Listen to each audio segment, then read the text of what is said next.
Καλησπέρα σας κυρίες και κύριοι.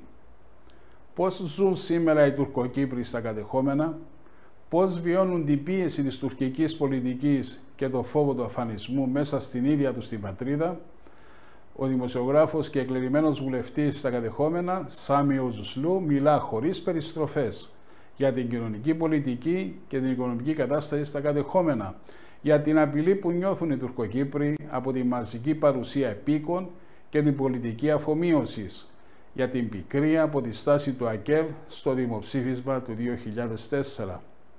Το επεισόδιο μεταδόθηκε από την τηλεόραση του Unitrust στις 27 Σεπτεμβρίου του 2024. Φίλες και φίλοι τηλεθεατές, καλό σας απόγευμα. I have to transform into English right now. Okay, my Cyprus English, but that's the best I can do. Today I'm very happy, really. I'm very happy and it's something that I wanted today for I don't know how much time, but finally we make it. Sami Özuslu is here with me, a very good friend, journalist, now is an MP in the, okay, I'm not gonna start at this pseudo, whatever. He is an MP on the north. Sami, welcome. Thank you, my friend Haris, to inviting me here.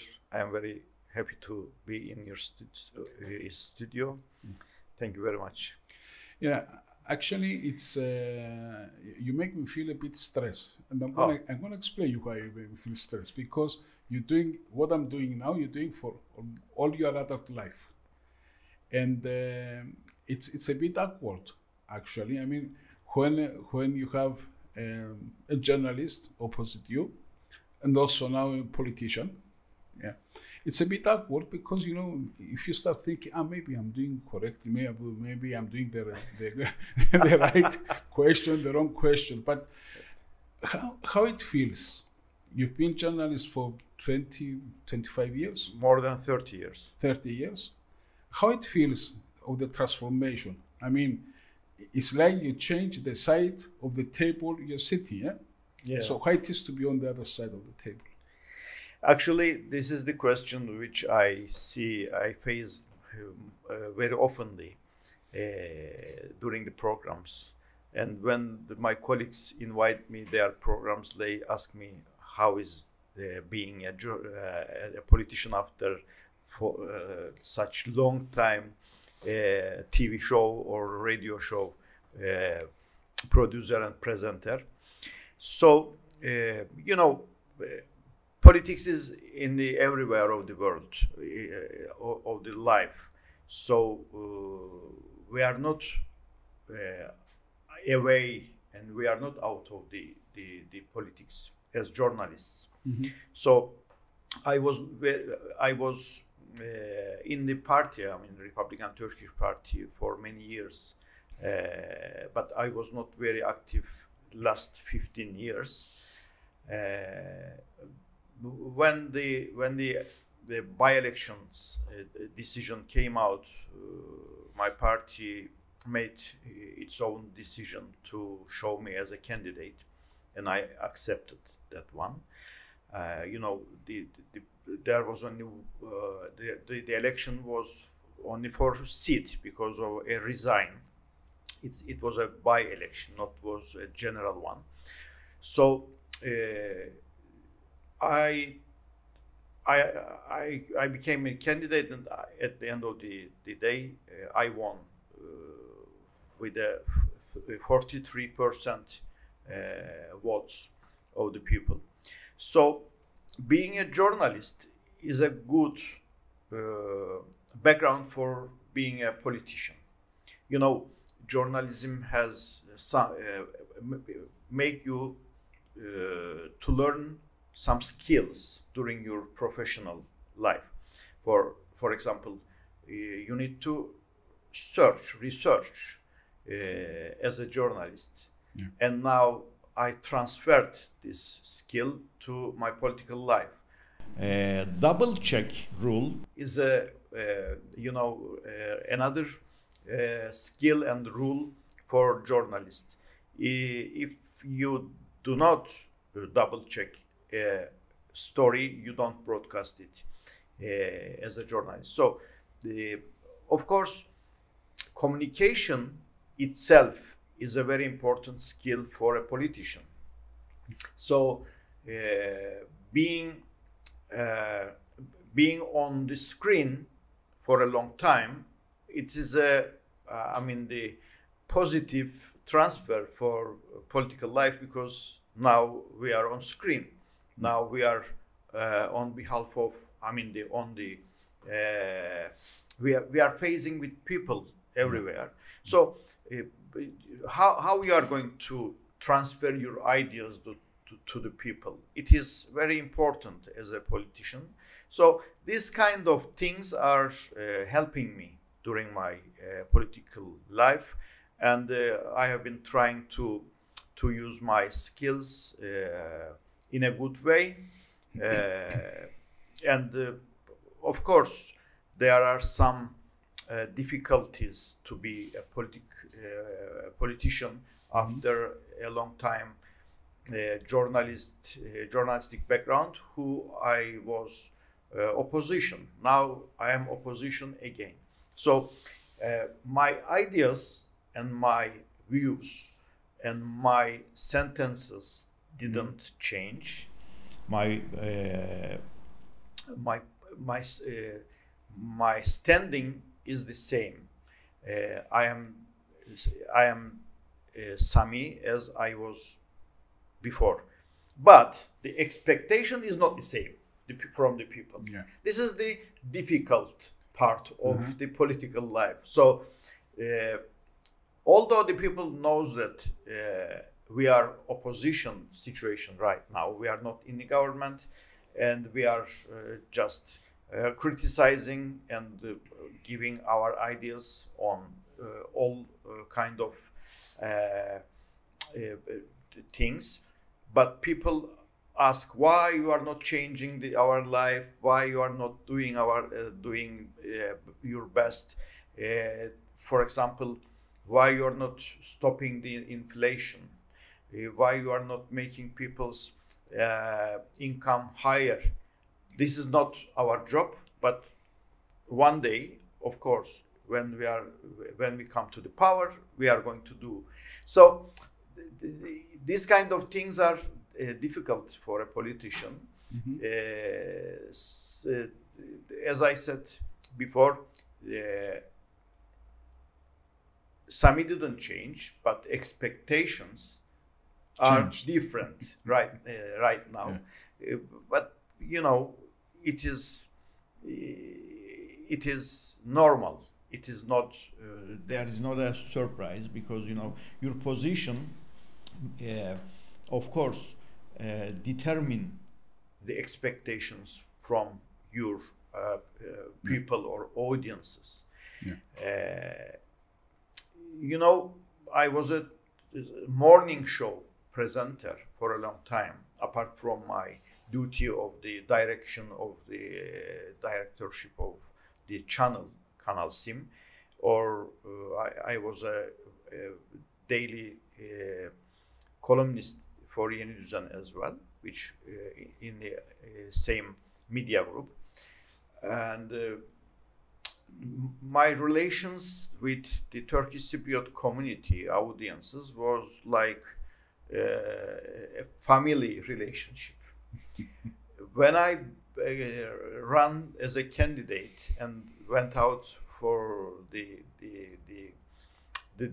visiting the people in the villages or coffee shops or houses, I noticed that being a TV presenter is very effective, very important to touch people. And many of the people describe me as a member of the family. They are family. And even today, I am having such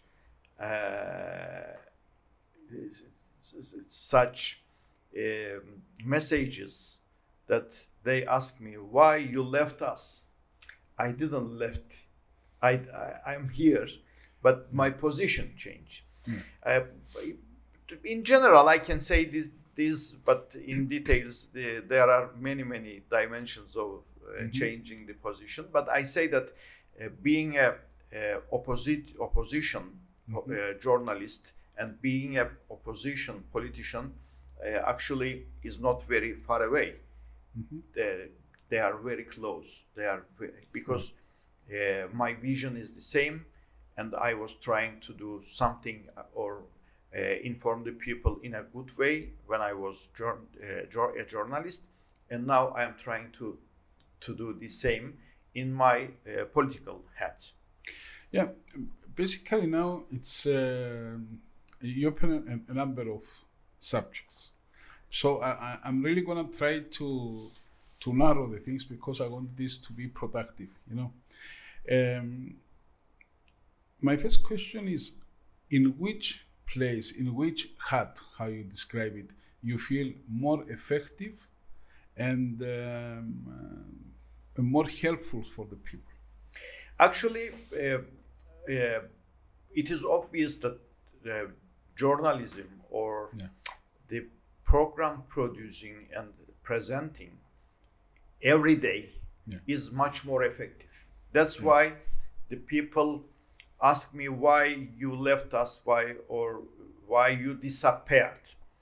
Now I don't have a morning show or late night show to use every day. You miss this?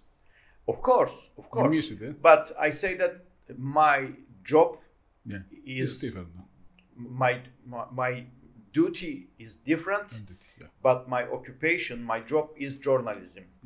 It will not change. Okay. I'm a journalist. I studied journalism. I served as a journalist for a long time, on papers, on a radio, and then a TV channel. So it is my occupation. It is my job. This is not a job. This is only a duty. This is not a permanent thing to do. This is just for a while. It is a duty. All right. But you feel that this duty, you can be more helpful, more effective, or like a journalist, you are more effective? For now, as I said, journalism or being a TV presenter is much more effective because you have time every day to touch people and give them your views and correcting the the information which somewhere giving the misinformation or disinformation, which is a very important part of today's journalism. Journalism becoming difficult because social media is a freedom, of course, for everybody, but giving correct information is our job. Our job is informing people in a right way, not manipulating, not making propaganda, and not mis or disinforming the people. In Cyprus, it is very important, and that's why I spent many years in associations or trade unions to change our job in a peaceful way. And we cooperated with our Greek Cypriot friends, colleagues in that way, because the history is not teaching in an objective way in both sides. This is not only Cyprus or Turkish and Greek Cypriots problem, but it is the same problem applies for in all places which they have conflict, including Middle East, Ireland, etc. And we are not teachers, but being a journalist means that you are and You are a kind of teacher in an open school, publicly. So, first of all, the journalists are a role model for kids, for people, and it is very important. Especially, it's very important, especially when we're living in an era that influencers are the role models. Yes. And but this is a different subject, and we're gonna move. So basically, now you perform with your duty, as you said. I wish you to become also maybe minister or prime minister or whatever. You're just saying so, yes. But as far as I understand, if it comes to an end, the duty, you never left journalism. You just I will never shift. You come back. Probably yes. Yeah. You know, I have no any kind of expectation from politics. Thank you for your wishes, but even when I asked for being a candidate, it was not my preference. I mean, it was the party's decision. I'm thankful for that. But you know, I see this kind of positions as a vehicle. It is not a result. It is not a. I mean,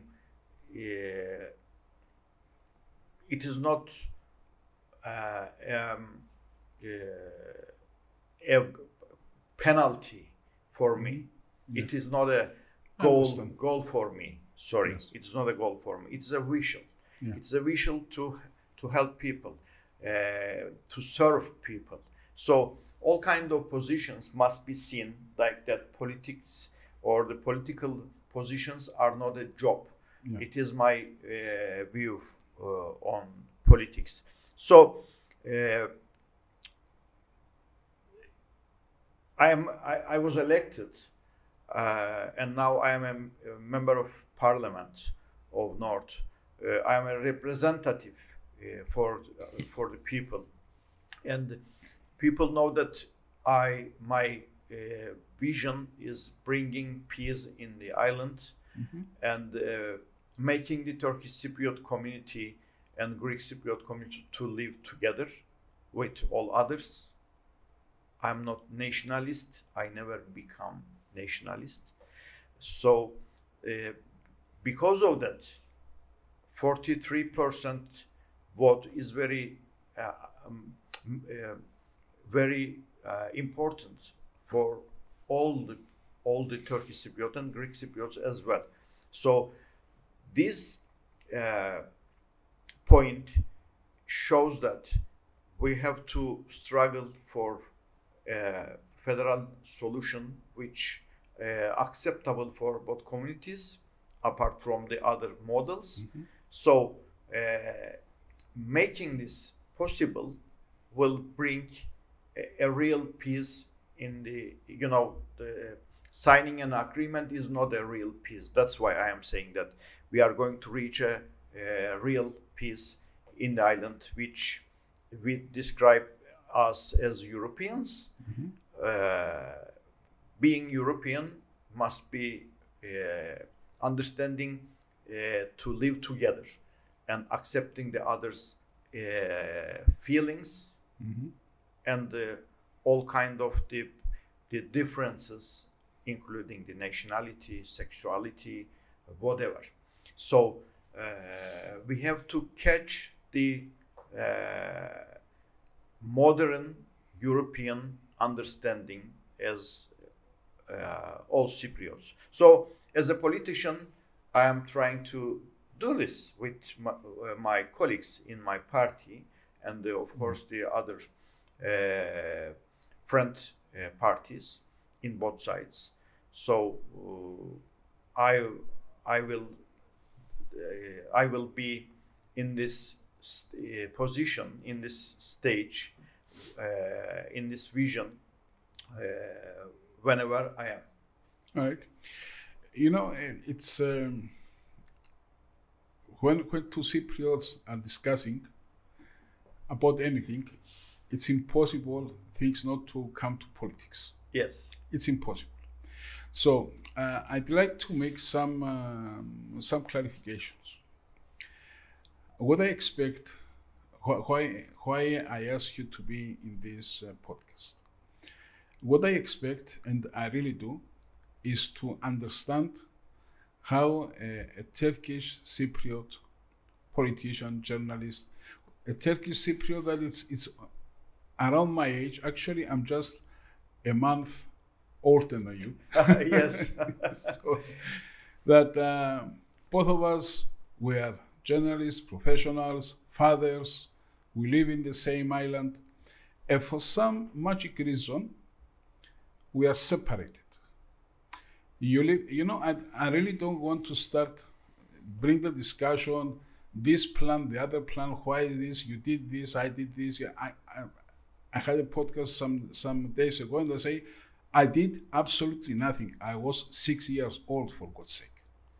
So what I'm trying to understand, and I really do try to understand, how it is to live on the north, how we say north. I mean, our country, our small island, it become living on the north or living on the south. How it is to be Turkish Cypriot, and I really want to listen to you. I don't want to interrupt you. I don't want to put in front what I think, what I believe. I'm not thinking, I'm not believing nothing. Open ears, open mind, and I'm asking you how it is to be a Cypriot at my age. It just happened. You was born Turkish Cypriot. Happened I was born Greek Cypriot. You live on the north, I live on the south. How it is to be Turkish Cypriot on this island and living on the north? My dear friend Haris, this is a very important question, and thank you for asking me. First of all, I would like to remind you, to the viewers, to the followers of the podcast that I was born in Limassol. My father was from Avdimu, which is a village of Limassol, and my mother was from Galohorio, from Larnakas. So I was born in Limassol until my 6th age, till 1974. We were living around Limassol villages because my father and mother used to be teachers in the primary school. So when the 1974 war started, we were in Avdimu, and then in a couple of days we had to move to the Paramali, to the bases, the British bases. We spent 6 months in that tent camp, including a very hot summer and then a very cold winter, till at the end of the January 75. And then we moved to Turkey from the base airport by Turkish Airlines, and we spent 2 weeks in Adana, and we came to Famagusta by ships. This is very, I told this because many people do not know this story. It was a refugee camp. It was a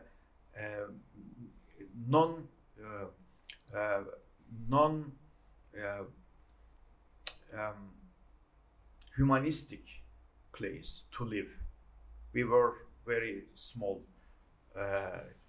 children with my many friends of mine. There was more than 10,000 people from Limassol villages. So they took us to the north, and after that I became I started to live in the north.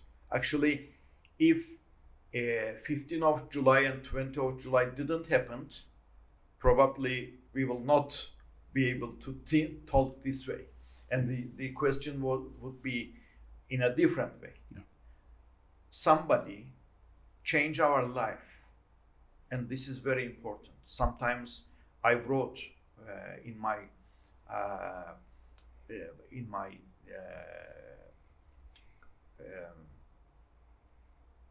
articles, I am wondering how kind of life we would be able to live if this didn't happen. So nobody asked, as children, as 268 birth guys, we didn't invite somebody to come and start war in Ireland. Nobody asked us, but they change our life, and this is very important. Then we brought to the north, and our new village became Ayos Ebiktidos, which is Çatalköy with Turkish name, Ayos Ebiktidos in Kyrenia. So this is, I mean, how our life changed without our acceptance. So living in the north and being a Turkish Cypriot is very difficult, because Turkish Cypriot community, you know, after 1974, a state declared called Turkish Cypriot Federal State, and then in 1983 it switched to TRNC, Turkish Republic of Northern Cyprus, and we have recognition problem. We have problem on trade to travel till 2003. I mean, almost 30 years we couldn't fly anywhere because we didn't have a passport, valid passport. Only if you can get a Turkish passport and a visa, it was very difficult. So the young people couldn't study abroad. The people couldn't trade with the foreign countries, etc. It was not easy. After 2003, when the crossing opened, we get our passports and IDs, and traveling to the world became easier. Now my daughter studied in Netherlands. There are many Turkish Cypriot kids who studying or working abroad, specifically in the European countries, and of course before Brexit, UK was the first destination for Turkish and Greek Cypriots. Now they switch. But even today, being a Turkish Cypriot is very difficult again, because we need to be listening when we give our messages. We feel that nobody is listening to us, including Greek Cypriot community or leadership, and including Turkish leadership, Turkish leadership, both. So the Turkish Cypriots usually describe themselves as a hallumi between two breads in sandwich, and became a toast. Toast, hallumi in a toast, or a cheese in a toast. This is the general description of Turkish Cypriots feeling. So I'm agreeing it, because, as you know, Republic of Cyprus was found it didn't established by Turkish and Greek Cypriots, but the owners became Turkish and Greek Cypriots as a equal the partners. But it lasted only 3 years, and then you know what happened. I don't want to speak about the history, but now Republic of Cyprus as a government, as a state, does not feel itself to give the same opportunity to Haris and Sami. I don't know if you... Yeah, go ahead. Okay. Go ahead. Right. Okay. Listening to you, somebody, because you know how it is when you make the shows. It doesn't matter. It doesn't really matter what you think, or what you believe. It doesn't really matter. It does matter. You must speak behalf of the people that they're going to watch you, in a way like behalf of the public opinion, let's put it this way. All right. As I said on my prologue, I want to hear with open mind. So I'm not getting into the trap to start saying my story or your story. I really want to see the whole thing like here we are in 2024. So I can say, for you I can say, for me I can say, two intelligent people, yeah, the same age, they are separated. Nobody asked us, how you mentioned. We are separated, and we really feel that we are in a dead end for many years. And the most critical aspect is that we don't see the way out. We don't see how we can go out. And because we both worry about our kids, about our grandkids, as I told you, I have grandkids. Every time I talk about my grandkids, I become like this anyway, sorry. And what Cyprus will be after 10 or 20 years. And please include in your answer, including your thoughts, that Cyprus, like the rest of the Europe, is floating with, I really don't know what's a political correct way to say, about people from other countries that they run from their countries, or they because there are wars, or because they're looking for a better life, or whatever. So how you see Cyprus will become in the next 10 or 20 years? There are different scenarios. My scenario is, as I said before, finding a federal solution and making here a livable place for our kids and grandkids, our Angonis. Sorry to interrupt you, because it's the second or third time you mentioned federal, which is federal solution, which sounds perfect. But just yesterday, Erdogan says, and I'm not bringing now in it's what, let's say, the powerful of our story that nobody asked us. They say there's a different entity, two different states. It really sounds a bit strange. Actually my question is, how are we going to come to a federal solution, since the main players of this act, if we can call it act, they say it's different. Of course, as I said, Turkish Cypriot is a hallumi in the toast. So Turkey is ignoring Turkish Cypriot community, and the leadership of the Republic is ignoring Turkish Cypriot, of course, also. But I would like to remind that Turkish Cypriot community is necessary for establishing, continuing the Republic of Cyprus, and also Turkey needs Turkish Cypriot community itself for being a guarantor power in the island. This is clear. What Erdogan said yesterday, it is not a new one. He replaced the last year's speech, but I would like to bring this information to this program, that yesterday 33 political parties and NGOs declared in the north, including my party as well, that our way is federal solution.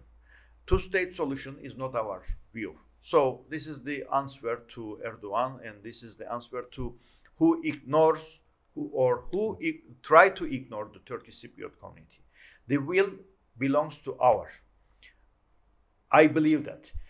When somebody asks what will happen on Cyprus problem, what will USA do, and the UK and the EU, I ask why we are not asking what we want, why we don't believe each other and ourselves, and to create our future, our kids and Angoni's future. This is the question. We lost our self belief to our communities. That's our problem. I don't care what the big powers planning to benefit in the region. You know, there was an article a few days ago. The Cyprus is, comparing the size of the island, it is the most militarized place in Europe. Yeah. How many troops we have? How many bases we do have? How many weapons we do have? You know, somebody will use that, and you know the bases of the UK are using by bombing the around and listening, getting the information. So we have to change we have to change our lives or island's future. This is my opinion. But when we meet the Greek Cypriot and Turkish Cypriot political parties, unfortunately, I am hearing that even the history, reading the history is, different. We are stuck in the past. This is our reality. Probably both of us stuck in the not on the nationalist camp or the extremist camp or the camp who benefits of the status quo camp. All of us stuck in the past, and we are not coming today. If we come today, if we can, of course, we cannot change the past, but we can change today and tomorrow. This is my vision. This is my understanding of the life. How we can change it with the past. But of course, we can face what we have done. We have missing persons. We have killed people. We have mass graves. Of course, both of us are both communities or both leaderships are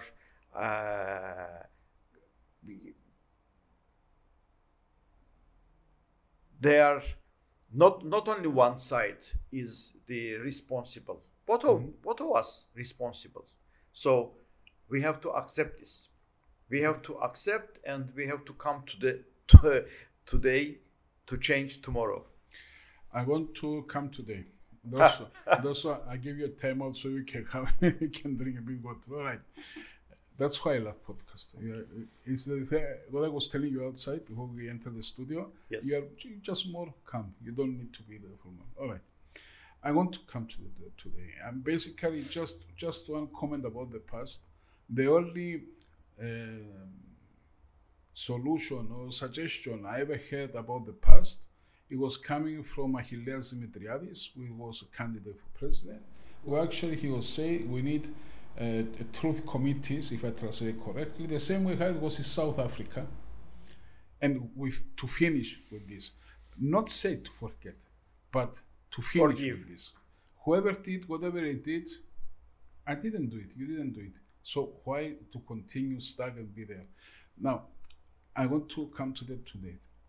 And today we have a situation which is really not looks very okay for me. we'll be discussing about how it's developing on the north, and how thousands of Russians or Israelis or from Iranians or whatever, they come here. We talk about thousands of people floating from every country to find a better life here. For everybody, Cyprus seems to be a perfect destination, and they find a way to live and prosperous, except Cypriots. And really, I think this is something that, I don't know, a psychologist or sociologist or who is going to give better answers, but how we come to that today, how we're gonna move. I mean, how many thousand they are settlers from Turkey in the north right now? If you have. Nobody knows. We don't know our population, but it probably it is more than 1 million. 1 million. Sure. But officially, we have almost 400,000 population, but nobody believes. Nobody believes. I think you see the surprise on my face. Yes. I mean, you never heard it. Yeah. Okay. So, how many are the Turkish Cypriot community? Actually, I don't know, but Regarding to the passports or IDs given by the Republic, there are not card holders, ID holders, but during the last European Parliament elections, there was 105,000 Turkish Cypriots who was be able to vote. So let's say 125 or 130 Turkish Cypriots, including the Turkish Cypriots who maybe live abroad. So you are minority also in the north? Yeah, of course. But if you check, the Greek Cypriots probably are minority comparing with the outsiders. We are minorities right now in total figures. With it's really, I don't know. It's tragic. It is tragic because. So what we do about this? Everybody is equal.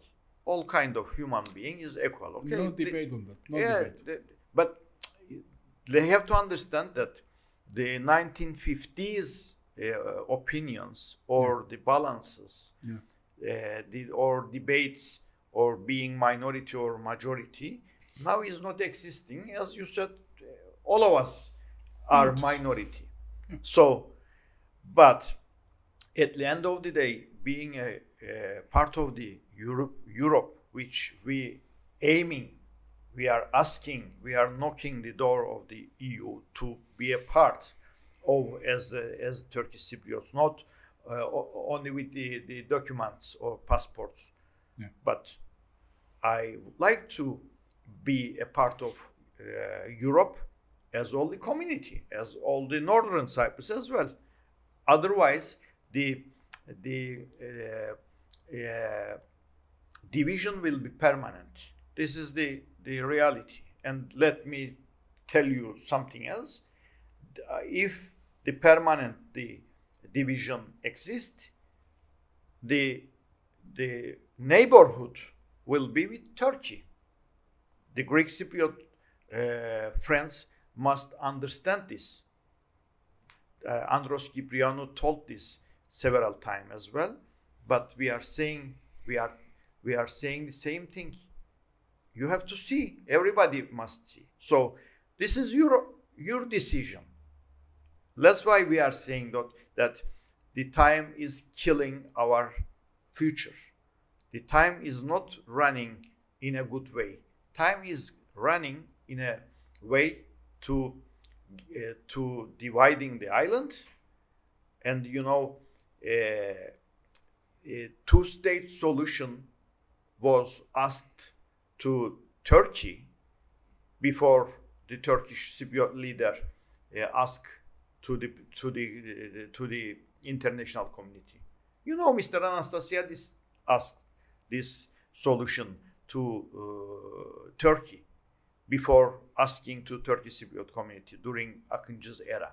So we know these details right now. So we have to understand that with this kind of blame games, we are losing our future. But if the leaders care, really care their people and our island, they have to stop blame gaming.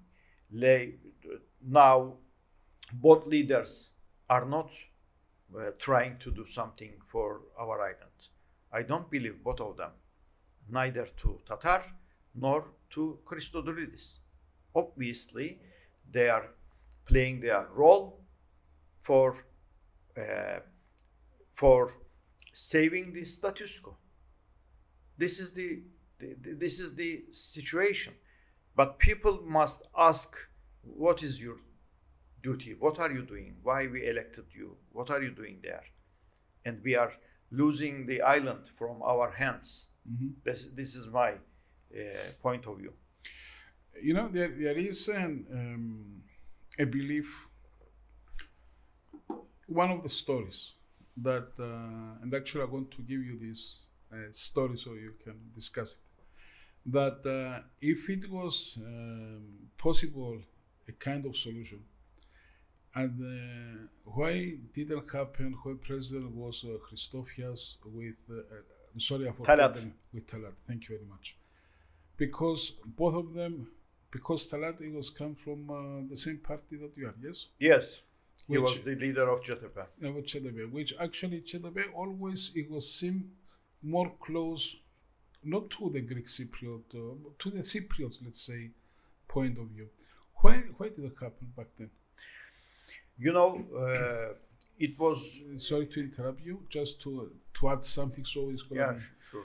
And I'm asking this because maybe, I'm saying, it's not on us to decide. Maybe at some point, whatever the communities here, the Cypriots, you know, I really prefer to call us Cypriots instead of communities. I have an issue with this Greek Cypriot or Turkish Cypriot, not an issue. I mean, I think this is our main problem. If we be just Cypriots, then most of the problem would be... Yeah. But anyway, maybe it's not on Cypriots to decide. Yes, that's why, you know, during the referenda, Akel switched the vote direction from yes to no, unfortunately.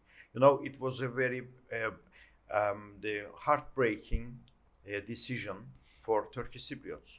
So it was a very big opportunity losing for our future. And then, as you mentioned, Mr. Talat and Mr. Christofias tried to do something. Actually, they made good progress during the negotiations, but they couldn't bring the end because of the Russia's veto right on the UN Security Council. So, as you mentioned, outsiders, the foreign powers are having their position regarding how they are going to benefit in the island. So, you know, permanent 5, they have veto rights, so they have to get benefit from the solution in the island. So my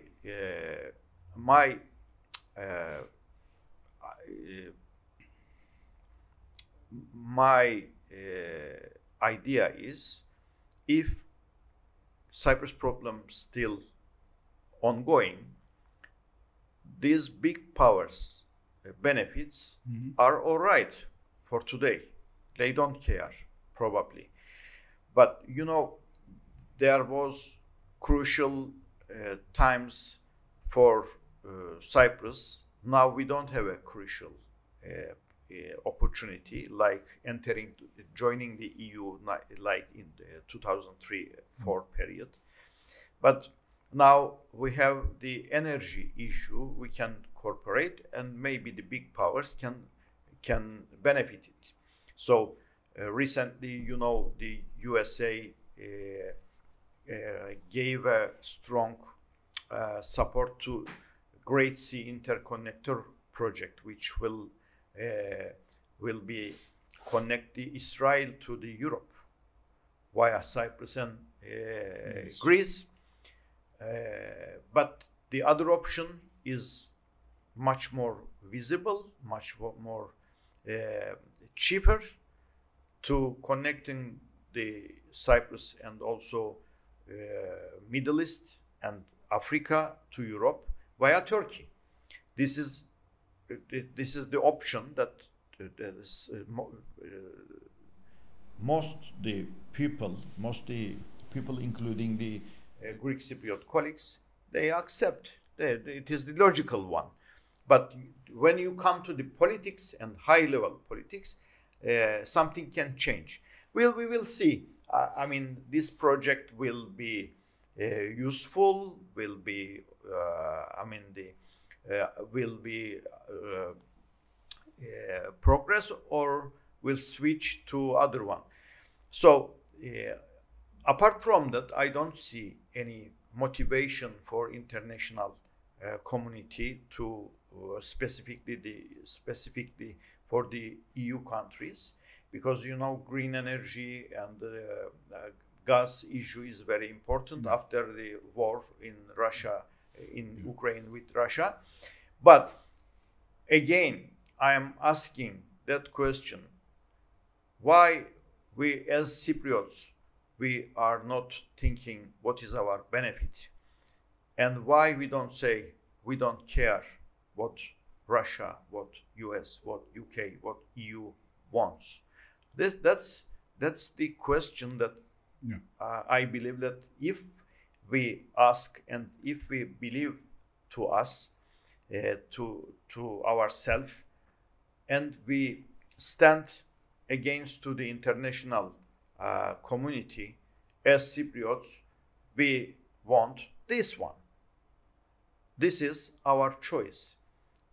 That I think, of course, the international powers are very important, but if our will is strong, they cannot intervene our will. This is my belief. And actually, thank you, like a journalist, you gave me a pass to move to my last part of this podcast. And the last part, I want to talk about the society, how it's moving, how it's developing. Starting with the relation of the Turkish Cypriots and with the settlers. If there is any connection, you see the society, the mentality, the DNA, let's say, of Turkish Cypriot that is changing because of the settlers, or you just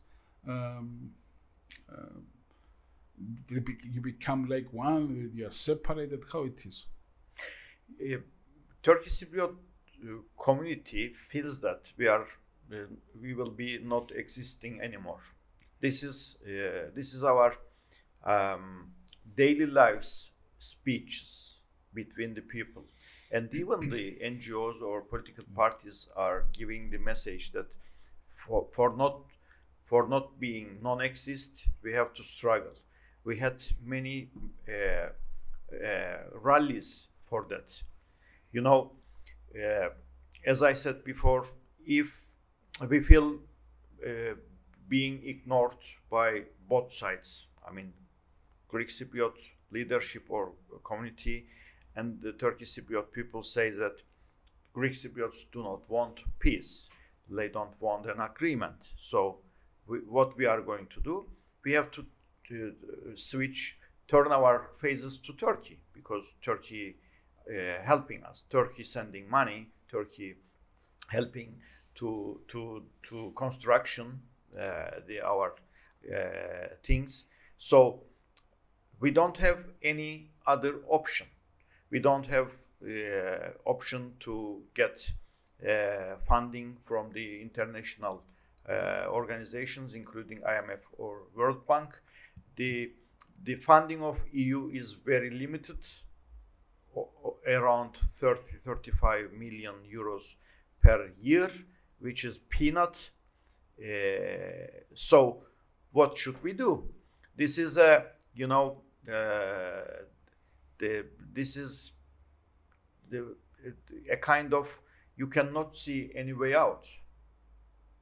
There is no way out for Turkish Cypriots. So, of course, the population coming from abroad, as you mentioned before, we have many different nationalities, people who are living in the north, as students, as employers, as people who owning their houses and prefer to live in this lovely sunny island, including the Nordic countries, Finland, Norway, whatever, Germany.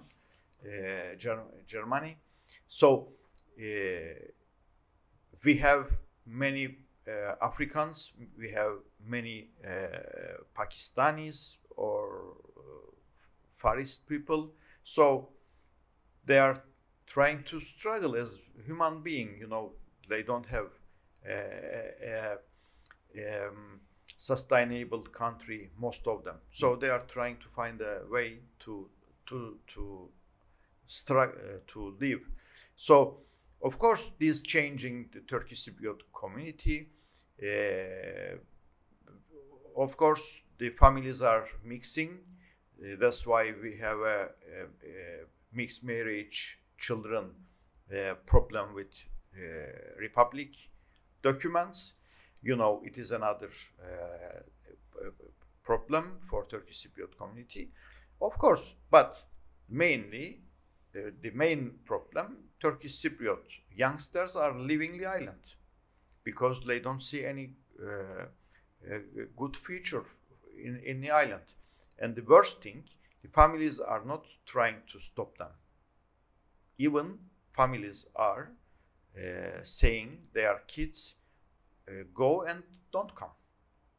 Maybe we will join you. Maybe we will leave. This is a dramatic change of the families. You know, families are the roots of the community. So I hear with my ear every day that youngsters are asking by their families to go abroad to European countries for studying, for living, for working, etc. So nobody will find Turkish Cypriot community one day if decide to we want to sign a solution in the island. Nobody will find us.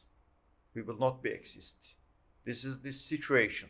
I know that when I describe or tell you some details, I think that you feel the same for Greek Cypriot community.